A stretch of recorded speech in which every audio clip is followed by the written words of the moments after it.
Dengar tadi suara. Bismillahirrahmanirrahim. Assalamualaikum warahmatullahi wabarakatuh. Alhamdulillah, alhamdulillahirabbil alamin. Asyhadu an la ilaha illallah wahdahu la syarika lah wa asyhadu anna Muhammadan abduhu wa rasuluh. Allahumma salli ala Muhammad wa ala ali sayyidina Muhammad. Qala Allah Ta'ala fi kitabihil karim, a'udzu billahi minasy syaithanir rajim. Ara'aital ladzi yukazzibu bid-din fadzalika allazi yad'ul yatim wa la yahuddu ala ta'amil miskin. Fawailul lil musallin allazina hum an salatihim sahun allazina hum yura'un wa yamna'un al-ma'un. Sadaqallahul azim. Bapak Ibu dirahmati oleh Allah Subhanahu wa taala dan pemirsa dimanapun Anda berada.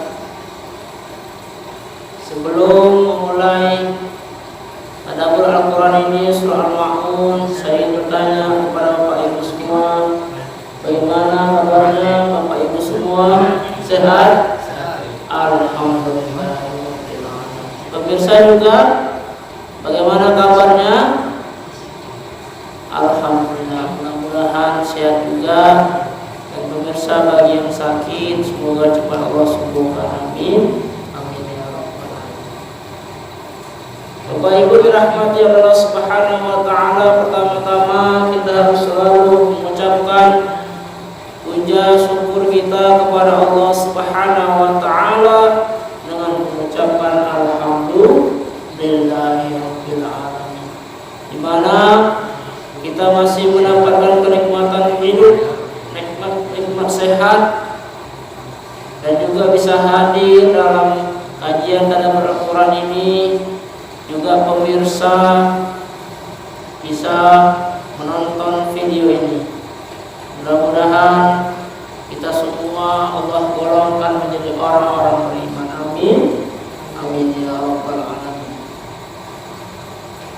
Bapak Ibu dan pemirsa dimanapun Anda berada, salawat kepada Rasulullah sallallahu alaihi wasallam marilah kita ucapkan dengan kata Allahumma salli ala sayyidina Muhammad wa ala ali sayyidina Muhammad. Mudah-mudahan kita semua mendapat syafaatnya di yaumil akhir. Amin. Amin ya rabbal alamin. Langsung saja Bapak Ibu dan pemirsa dimanapun berada, alhamdulillah insyaallah kita terus istiqomah untuk mentadabburi Al-Quran ini. Terutama pada kesempatan ini adalah surah Al-Ma'un. Bapak Ibu dirahmati Allah Subhanahu wa taala dan pemirsa dimanapun berada, pada kesempatan kali ini kita akan membahas surah Al-Ma'un. Sebagaimana tadi setelah saya bacakan, Allah Ta'ala fi kitabihil karim, a'udzu billahi minasy syaithanir rajim. Ara'aital ladzi yukazzibu bid-din fadzalikal ladzi yad'ul yatim wa la yahuddu ala ta'amil miskin. Fawailun lil musallin alladzina hum an salatihim sahun alladzina hum yura'un wa yamna'un al-ma'un.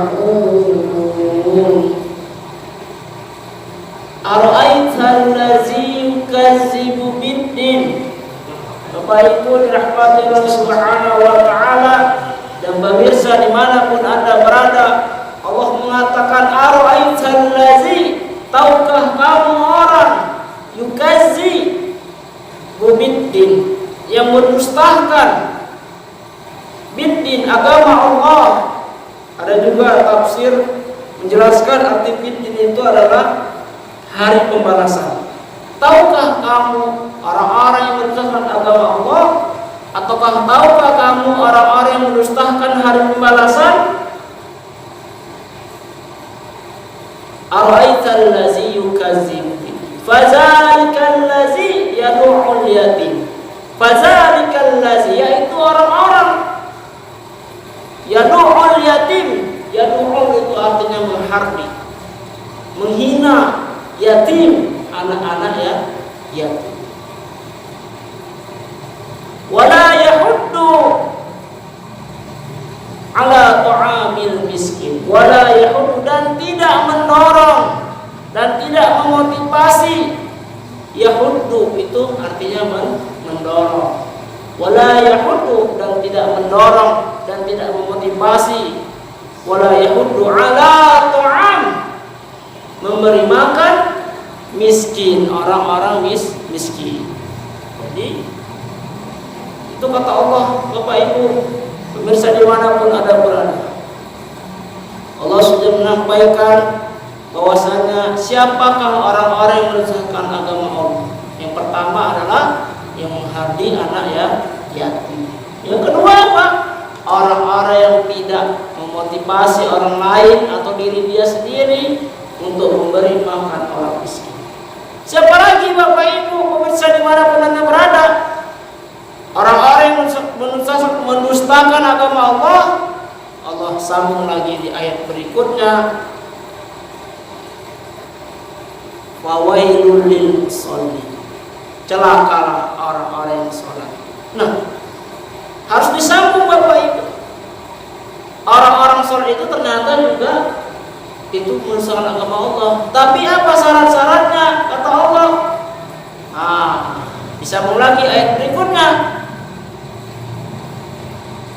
fawailul lil musallin allazina hum an salatihim sahun, yaitu orang-orang sahun, artinya orang-orang yang lalai dalam sholatnya.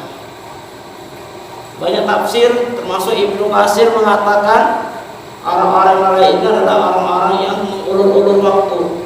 Sholat maghrib dikerjakannya waktu isya, sholat isya dikerjakannya waktu subuh, sholat subuh dikerjakannya waktu zuhur, sholat zuhur dikerjakannya waktu asar. Jadi dia ini orang-orang munafik di zaman Rasulullah dulu itu, seperti itu. Dia mengulur waktu. Padahal apa? Tidak ada alasan uzur syar'inya. Jadi gitu. Ada juga Abu Somad mengatakan yang dimaksud dengan orang-orang yang menunaikan sholat itu adalah orang-orang yang tak khusyuk dalam sholat. Makanya Abu Somad mengatakan ada 5 cara supaya kita sholat khusyuk. Pertama dari mulai wudhunya. Kayak mana wudhunya? Harus benar. Kita baca dulu doa wudhu. Ketika kita basuh anggota-anggota tubuh kita itu, kita merasakannya. Janji Allah akan mengampuni dosa-dosa anggota tubuh kita. Ketika kita berwudu mengusapkan muka, Allah janji akan menghapuskan dosa wajah kita. Ketika kita basuh tangan kita, maka Allah janji akan menghapuskan dosa-dosa tangan kita. Makanya terus kita jangan, apalagi Bapak Ibu yang terjadi pemirsa di mana-mana, ketika kita wudu diusahakan jangan sambil ngobrol, kita resapi. Ketika kita basuh kaki kita, Allah janji Allah akan menghapuskan dosa-dosa kaki kita. Kita dulu pernah kemana ya kan, tempat-tempat maksiat, astagfirullahaladzim.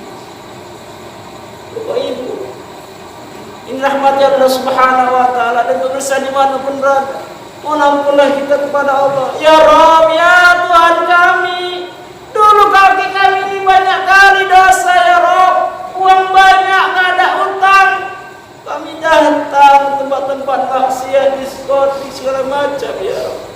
Maka hari ini detik ini kami mohon ampun kepadamu ya Rabb. Banyak sekali dosa-dosa kami ini ya Rabb. Amin ya Rabbal alamin. Insyaallah Allah akan maafkan. Apalagi Bapak Ibu. Pertama wudu kata Abu Somad supaya kita khusyuk. Kedua apa? Ketika mau masuk masjid, usahakan sholat tahiyatul masjid. Jika belum waktu sholat azan, misalkan belum azan, masih ya udah mendekati azan lah, kita tahiyatul masjid. Apalagi jijir. Jadi fokus kita mau sholat itu. Jangan udah tiba sholat, gimana penjagaan tadi kan? Aduh, masih masak tuh, meledak pula nanti itu kompor tugas. Jangan sampai kita lagi sholat mikir yang lain, fokus. Nah, kata Muhammad apa? Yang ketiga caranya, langkah ketiga berkhusyuk.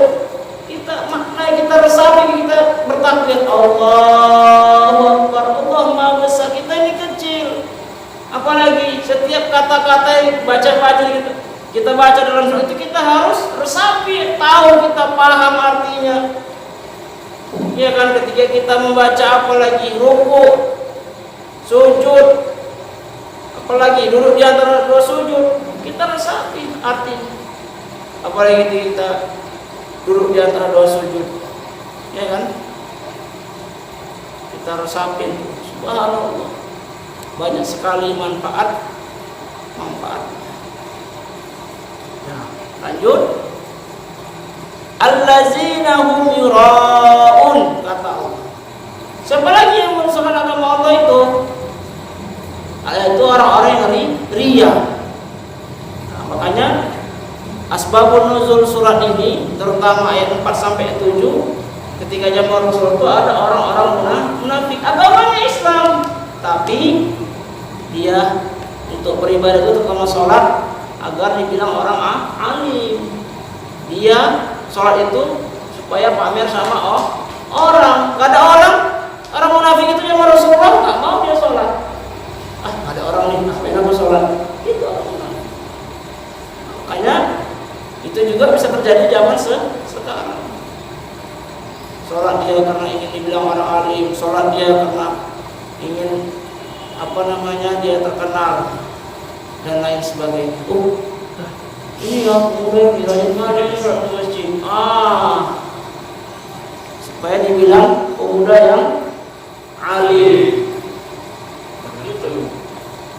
Padahal Allah memerintahkan kita apa? Inna sholati wa nusuki wa mayahya wa mamati lillahi rabbil alamin. Hidupku, ibadahku, matiku karena Allah Ta'ala. Tanya ini untuk para pemuda nih, ketika ditanya calon mertua, nah, mau nikah anak saya, apa niatnya ini? Iya, anak ibu cantik kali. Kalau dapat mertua yang ya kan, lancar-lancar aja. Tapi kalau dia tahu agama, corong. Ini calon menantu yang hanya mengandalkan dunia. Tapi kita jawab Pak Bu, saya apapun saya lakukan termasuk mau melamar anak ibu, saya ingat perintah Allah Azza wa Jalla 56. Wa ma khalaqtul jins insana illa liya'budun. Tidak aku ciptakan jin dan manusia ini hanya untuk ibadah kepadaku. Jadi Pak Bu, saya ingin melamar anak ibu untuk ibadah kepada Allah. Ibadah. Nggak pakai lagi tuh uang-uang yang berapa mahal itu. Udah dipermudah aja sama calon mertua. Begitu juga ini bapak ibu yang punya anak. Pemirsa dimanapun Anda berada, lihat calon menantunya yang datang siapa ini. Yang bertanya apa ditanya? Yang pertama, berapa duitnya punya, di mana kerjaannya, apa detailnya. Bukan itu, tapi ditanya pertama kali sholatnya kayak mana nak? Ya kan, kalau nggak pernah langsung sama calon menantu, tanya anak kita, dia itu kayak mana sholatnya? Calon itu aku itu rumah, itu ya, itu Pak, itu mam, abang itu rajin kali sholatnya, anggota PUMI, Forum Ustadz Muda Indonesia. Tiap hari, tiap minggu keliling masjid safari. YouTube channelnya pun ada. Ceramah dia. Ustadz Arya Kusuma, Ustadz Arwis, Ustadz Rijal.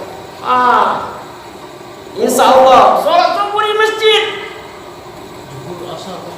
5 waktu di masjid, duha, tahajud nggak tinggal, apalagi baca Al-Quran, hafiz insya Allah 30 juz, amin ya rabbal alamin. Dah, kalau itu mertuanya, calon mertuanya udah nggak tanya-tanya lagi yang lain, malah dikasih tabungannya nih, nah kasih terus sama calon suamimu buat modal nanti kehidupan rumah tangga. Amin ya rabbal alamin. Kita selama ini berdoa kepada Allah, ya Rabb berikan saya harta ya Rabb. Tapi di dunia Allah kasih syariatnya melalui calon mertua. Alhamdulillah nikah pula 2 kali. Hadirin sedang Bapak Ibu dirahmati Allah Subhanahu wa taala dan pemirsa dimanapun Anda berada. Terakhir dalam ayat tersebut Allah katakan apa? Allazina hum yuraun wa yamna'unal ma'un. Itulah dia golongan yang terakhir yang merusakkan agama Allah, wa yamna'unal ma'un, yaitu orang-orang yang tidak mau membantu dengan barang yang berguna atau tidak mau membantu sesamanya. Oleh karena itu Allah Subhanahu wa taala memerintahkan kita untuk saling membantu. Janganlah sampai kita membantu itu kita melihat yang disebut dengan apa? Sarah. Aku bantu dia lah, kenapa? Satu suku. Aku bantu dia, kenapa lah? Satu agama. Aku bantu dia lah, kenapa? Satu ras. Aku bantu dia, kenapa lah? Satu partai politik. Kita itu kata Allah, rahmat Islam rahmatan lil alamin. Kita bantu, mau dia nggak anggota PUMI, dia mau nggak satu partai sama kita, mau dia beda partai, mau beda agama, mau beda suku, beda ras, beda kulit, dia hitam aku putih, dia putih aku hitam, nggak penting sama Allah. Islam rahmatan lil alamin, kita bantu sesama, mau dia agamanya Hindu, mau agamanya Kristen, mau agamanya Islam, atau sama sekali nggak punya agama pun, Allah suruh kita untuk saling membantu.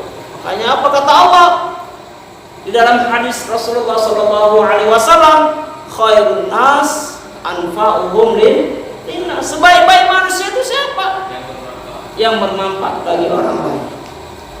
Masya Allah, ada Ustaz Arya semua ya kan, ada kajian itu selalu bantu, live streaming ya kan, subhanallah, nanti diupload.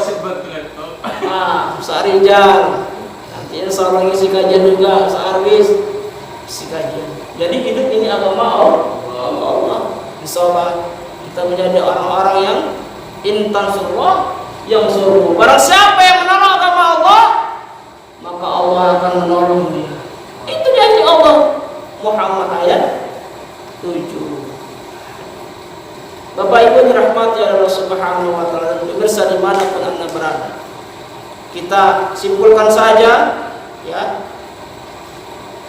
Sebelum disimpulkan, kita kasih tahu dulu asbabul nuzul turunnya surat Al-Mu'min ini ayat 1 sampai ayat 3. Ketika itu ya, di dalam tafsir juga dijelaskan ada riwayat turunnya surat ini. Ketika itu ada Abu Jahal mengatakan, ada juga Abu Sufyan. Jadi setiap pekan itu mereka selalu mengadakan penyembelihan hewan unta, disembelih tiap pekan, disembelih.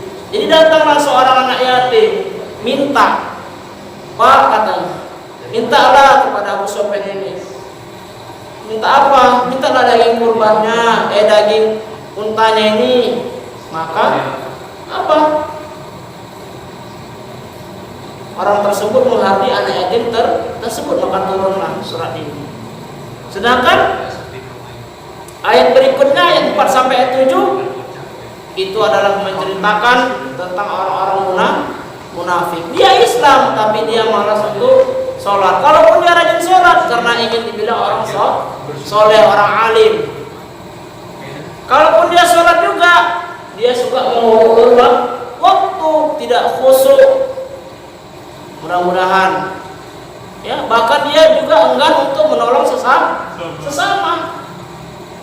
Mudah-mudahan Bapak Ibu dirahmati Allah Subhanahu wa taala dan pemirsa dimanapun Anda berada, mudah-mudahan kita tidak menjadi golongan orang yang mendustakan agama, tapi kita menjadi orang beriman, bahkan kita menjadi orang-orang sebaik-baiknya manusia, yaitu sebagaimana hadis Rasulullah, khairun nas anfa'uhum linnas. Amin. Amin ya rabbal alamin. Kita tutup kajian kali ini, tadabbur kali ini dengan kifaratul majelis. Subhanallahumma wa bihamdika asyhadu an la ilaha illa anta astaghfiruka wa atubu ilaik. Kalau ada kesalahan itu dari saya pribadi, kalau ada yang benar itu datang dari Allah Subhanahu wa taala.